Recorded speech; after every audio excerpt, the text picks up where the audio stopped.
What would you do if you found out your best friend had been secretly filing paperwork to steal everything you own? She took in a homeless girl, fed her, clothed her, gave her a bed and half her business and her whole heart. That girl spent the next decade quietly practicing her handwriting so she could forge her signature and take everything.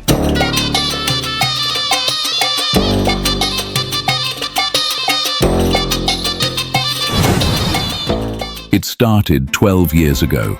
Isolde was 16, working in her grandmother's apothecary shop, grinding herbs with a mortar and pestle. The smell of lavender and chamomile filled the air, and she was humming while she worked. That's when Marianne stumbled in. She was Isolde's age, maybe a year older, and she looked terrible. Her dress was torn and dirty, her face was bruised, and she was crying so hard she could barely breathe. Isolde dropped the pestle and rushed to her. What happened? Are you hurt? Between sobs, Marianne told her that her father had thrown her out. Drunk again, he'd beaten her mother, and when Marianne tried to intervene, he turned on her, told her never to come back. Isolde was holding her hands, and her heart was breaking. She thought, nobody deserves this. Nobody. Stay here. Please, stay with us. Her grandmother agreed. Marianne moved into their small room above the shop. They shared everything, her bed, her clothes, her food. Within a week, she was like a sister to Isolde. They stayed up late talking about their dreams, their fears, their futures. Marianne told her she was the only person who had ever been kind to her. Isolde was lying in bed one night, Marianne already asleep beside her, and she thought, I'll protect her. Whatever it takes, I'll make sure she's safe. For 2 years, they were inseparable. Isolde taught her everything her grandmother taught her about healing herbs, remedies, salves. Marianne was a quick learner, brilliant, actually. Sometimes she grasped concepts even faster than Isolde did. Grandmother said, You girls are like two halves of one soul. Isolde's got the gentleness. Marianne's got the sharpness. Together you'll be unstoppable. When Isolde was 18 and her grandmother passed away peacefully in her sleep, she inherited the apothecary. It was small but profitable. She was sitting at grandmother's old desk, looking at the ledger, when Marianne came in with tea. She set the cup down. What are you thinking about? I'm thinking we should be partners, official partners. This shop is as much yours as mine now. Marianne's eyes filled with tears. Isolde, you don't have to. I want to. You're my sister. We'll build this together. They went to the magistrate. Isolde had the papers drawn up. Isolde and Marianne, co-owners of the Healing Rose Apothecary, equal shares, equal say. She was signing her name, and she felt this warmth in her chest. She thought, this is right. This is how it should be. The next 5 years were the best of her life. They expanded the business. Isolde developed new remedies, a salve for burns that worked miracles, a tonic for fever that nobles paid premium prices for. Marianne handled the business side, negotiations, accounts, dealing with difficult customers. They were perfect together. Isolde fell in love with a carpenter named Thomas. He was kind, steady, made her laugh. Marianne was her maid of honor at the wedding. She was crying during the ceremony, and afterward she hugged Isolde tight. She whispered, You're my only family. Don't ever forget that. Never. Isolde promised. A year later, Isolde was pregnant. The pregnancy was difficult. She was sick constantly, could barely stand without dizziness. She was in the back room of the shop one morning, vomiting into a bucket when Marianne came in. Go home. Rest. But the new fever remedy, I know the recipe by heart, Isolde.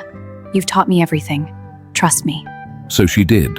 She went home, rested, focused on growing the baby inside her. Thomas was wonderful. He took on extra carpentry work to make up for her lost time at the shop.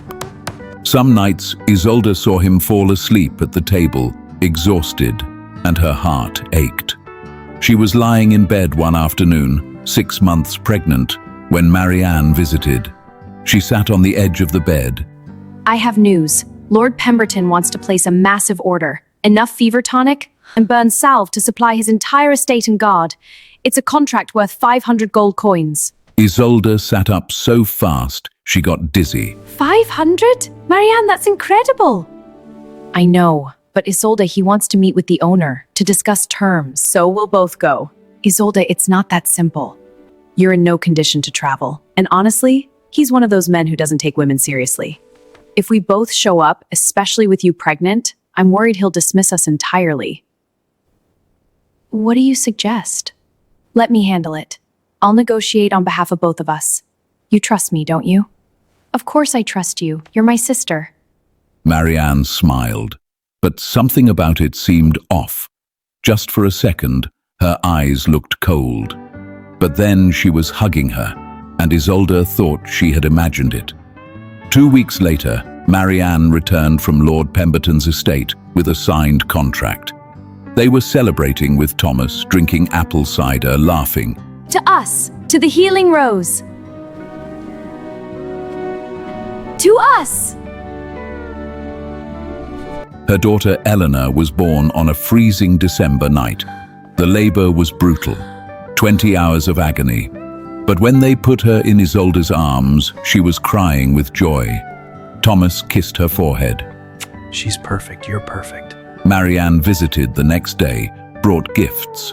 A beautiful blanket she had embroidered herself, a rattle carved from wood. She's beautiful, Isolde. Marianne was holding Elena so gently, looking down at her with such tenderness. I'll protect her like she's my own. I promise. For the first year of Elena's life, Isolde was home most days, nursing, caring for her, barely sleeping. Thomas worked himself to exhaustion. Money was tight, but Marianne kept the shop running. She sent updates. Sales are good. Don't worry about anything. Just focus on Elena. When Elena was 1 year old, Isolde was finally ready to return to work. She was walking down the street toward the shop, Eleanor on her hip, feeling excitement building in her chest. She thought, I've missed this. I've missed creating, working with my hands. But when she walked in, something felt wrong. The shop looked different, fancier. There were new shelves, new equipment, new stock she didn't recognize. Marianne was with a customer. When she saw Isolde, her smile seemed forced. Isolde, you're back! After the customer left, Isolde looked around. Marianne, what is all this? Where did we get the money for these upgrades? The Pemberton contract, remember? Plus several other nobles who've started ordering from us. Business has been booming. She was looking at the ledger. The numbers were much higher than she expected. This is amazing. We should discuss expanding, maybe hiring help, and I have new ideas for remedies. Actually, Isolde, we need to talk. Something in her tone made Isolde's stomach drop. Marianne sat down, gestured for her to sit across from her. You've been gone for over a year. A lot has changed. I've built relationships with these clients personally. They trust me, know me. If you suddenly start showing up, making changes, it might disrupt things. Disrupt things? Marianne, it's my business too, our business. I know. I'm not saying you can't be involved. Just maybe you could work from home, develop new recipes, and I'll handle the shop and clients? Isolde stared at her. There was something in her eyes that made Isolde uncomfortable, but she was her best friend, her sister. She was just looking out for the business, right? Okay, I suppose that could work. So that was what she did. She worked from home, developing new remedies, writing out recipes and instructions. Marianne came by once a week to collect them, gave her updates. Sales are incredible. Your new sleeping draught is our best seller. That's wonderful! Maybe I should come by the shop, see how customers are responding, maybe adjust the... No need. I'm handling it perfectly. You just keep creating. Months passed, then a year, then 2. Isolde was essentially locked out of her own business, but Marianne kept reassuring her it was for the best, and the money kept coming. Marianne brought her share, 50 gold coins a month, which seemed generous. Thomas and Isolde lived comfortably. They had another baby, a son named Peter. But something nagged at her. She couldn't explain it. One day she was at the market when a noblewoman approached her. Are you Isolde? From the Healing Rose? Yes, that's me. Her face lit up. Oh, I'm so glad to finally meet you. Marianne has told me so much about you. Your remedies have been a godsend for my family. I'm so glad to hear that. They talked for a while. She was lovely, kind. Then she said something that made Isolde's blood run cold. I was just at the shop yesterday, picking up more of that wonderful burn salve. Marianne mentioned she's looking at properties in the Noble District to open a second location. How exciting!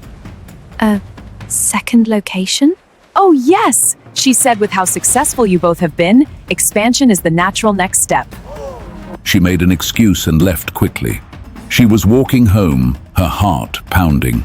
She thought, a second location. Why didn't she tell me? We're partners. We decide these things together. That night, after Thomas and the children were asleep, she was lying awake, staring at the ceiling. Something was very, very wrong. The next morning, she did something she had never done. She went to the shop without telling Marianne she was coming. It was early, before opening. She used her key, she had kept it all these years, and let herself in. The shop was even more transformed than the last time she had seen it. Expensive furnishings, rare ingredients she knew cost a fortune, equipment she had only dreamed of owning. She was looking at everything thinking, where is all this money coming from? She found the ledger in Marianne's desk drawer.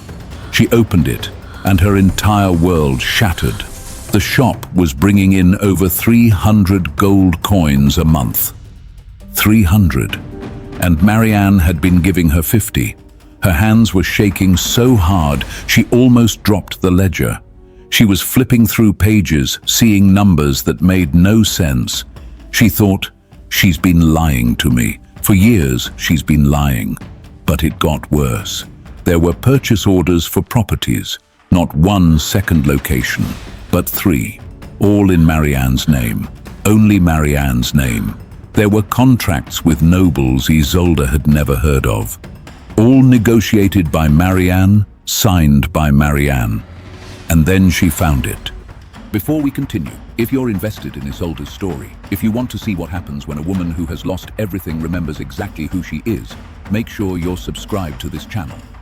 We share stories like this every week. Stories about people who were robbed quietly, who were broken slowly, and who came back with interest. Hit that subscribe button, because what Isolde does next is the reason I'm telling you this story. Now, back to Isolde. A document from the magistrate's office. A petition to dissolve their partnership on grounds of abandonment. Dated 6 months ago. She was standing there, the document in her hands, and she couldn't breathe. She thought, she's trying to take everything. She's been planning this. The door opened behind her. Marianne walked in, stopped when she saw her. For just a moment, her mask slipped. Cold calculation filled her eyes. Then she smiled. Isolde, what a surprise! What are you doing here so early? What is this? Oh, that. I was going to tell you. When? After you had me removed from my own business? Isolde, calm down. You're being dramatic. You've been stealing from me. Lying to me for years. Building an empire with my remedies, my recipes, and keeping me in the dark. Stealing? I've been paying you 50 gold coins a month. Most women don't make that in a year. The business makes 300! I'm entitled to half! Entitled? You've been sitting at home playing mother while I've been here building this empire. You think your little recipes are enough? I'm the one who negotiated the contracts, built the relationships, expanded the business. You've done nothing for years. I was raising our children. I was creating the remedies that you're selling. Remedies that mean nothing without someone to sell them. Face it, Isolde. You're not a businesswoman. You never were. You're a dabbler with herbs who got lucky. I want to see the official partnership papers. Our contract. It's at my attorney's office. Then let's go get it. Right now. Isolde, I have appointments this morning. Right now, Marianne! They went to her attorney's office. A sleazy-looking man named Richard, who wouldn't meet Isolde's eyes. Show her our partnership agreement. Marianne said tightly. He pulled out a document. Isolde read it, and she started laughing. Actually laughing, even though there was nothing funny about any of it. The document stated that their partnership was conditional on both parties actively working in the business. It included a clause that if either party was absent for more than one continuous year, the partnership dissolved automatically. This isn't the document we signed. Our original agreement had no such clause. Richard cleared his throat. This is the updated agreement, signed 3 years ago by both parties. I never signed this. Marianne was looking at her fingernails, casual as anything. You did, actually. You just don't remember. You were quite distracted with baby Elena at the time. You forged my signature. I did no such thing. You signed it. If you can't remember, that's not my problem. She looked at the signature. It did look like hers, very similar to hers. And then she realized Marianne had been watching her signed documents for years, copying her handwriting, practicing. She thought, she's been planning this from the beginning. I'll fight this. I'll take you to court. With what money? You have 50 gold coins a month. I have 300. I have attorneys, connections, nobles who will testify I'm the sole operator. What do you have? An old partnership agreement that this newer signed document supersedes? She leaned close, and her voice dropped to a whisper. You should be grateful, Isolde. I could have thrown you out with nothing. But I'm generous. I'm giving you 50 gold coins a month for recipes you create. That's more than fair. Now I have a business to run. See yourself out. Isolde went home. She didn't tell Thomas what had happened. She couldn't. She was too ashamed, too angry, too broken. For weeks, she was in a fog. Depression swallowed her whole. She could barely get out of bed. Thomas was worried, asked what was wrong, but she just said she was tired. Eleanor asked, Mama, why are you so sad? I'm okay, sweetheart. Isolde pulled her close, kissed her head. But she wasn't okay. She was drowning. Then one night, she was lying in bed, and something clicked in her brain. She sat up straight. Thomas stirred beside her. You all right? I just remembered something. Before Marianne and she had formalized their partnership, before they went to the magistrate, her grandmother had left her something. A safety deposit box at the Merchants Guild. She was supposed to open it on her 20th birthday. She never did. She had gotten so caught up in building the business, in her friendship with Marianne, that she completely forgot. She was 28 now. The next morning, she went to the Merchants Guild. She was sitting across from the guild master, and he brought out a small wooden box. Your grandmother left specific instructions. This was to be opened only by you, and only when you asked for it. Her hands were shaking as she opened the box. Inside was a document, her grandmother's will, her real will. She started reading, and tears filled her eyes. To my beloved granddaughter Isolde, I leave my apothecary business, my recipe books, and my life savings of 800 gold coins. I leave this money not to be spent frivolously, but to be invested in your future, your security. I also leave you this warning. Trust carefully. Blood is thicker than water, but gold is thicker than both. 800 gold coins. She had 800 gold coins. She was sitting there staring at this document, and she started laughing and crying at the same time. The guildmaster looked uncomfortable. I'm perfect. I need to withdraw the full amount. Today. Over the next 3 months, she was busy. So busy. She used her grandmother's money to rent a property. Not in her town, but in the capital city, 3 days' ride away. It was a good location, high foot traffic, near the noble quarter. She hired builders. She hired apprentices, 3 young women eager to learn. She stocked the shop with the finest ingredients she could afford. And she worked. Day and night, she recreated every remedy she had ever made, but she made them better. She had years to think, to refine, to improve. Her new burn salve healed in half the time. Her fever tonic had no bitter aftertaste. Her sleeping draught worked faster and gentler. She called her shop Isolde's Remedy. She didn't tell anyone in her hometown what she was doing, not even Thomas at first. She traveled to the capital twice a week, stayed for a few days, then came home. When she finally told Thomas, she was terrified he'd be angry, but he just pulled her close and said, It's about time you fought back. 6 months after opening, she was established. She had regular customers, good word of mouth. Then she did something risky. She wrote a letter to Lord Pemberton, the one whose massive contract had made Marianne's business explode. My lord, you may not know me, but you know my work. Every remedy you've purchased from the Healing Rose apothecary was created by my hands, perfected by my knowledge. I am Isolde, and I am writing to inform you that I now operate independently. Should you wish to continue receiving the quality you've come to expect, I invite you to visit Isolde's Remedy in the capital. As a gesture of good faith, I'm enclosing samples of my latest formulations. She sent similar letters to every noble Marianne had contracts with. Then she waited. 3 weeks later, Lord Pemberton's steward visited her shop. She was grinding herbs when he walked in. Her heart was pounding, but she kept her face calm. Mistress Isolde, Yes? Lord Pemberton sends his regards. He tested your samples. He says they're superior to anything he's received before. Her breath caught.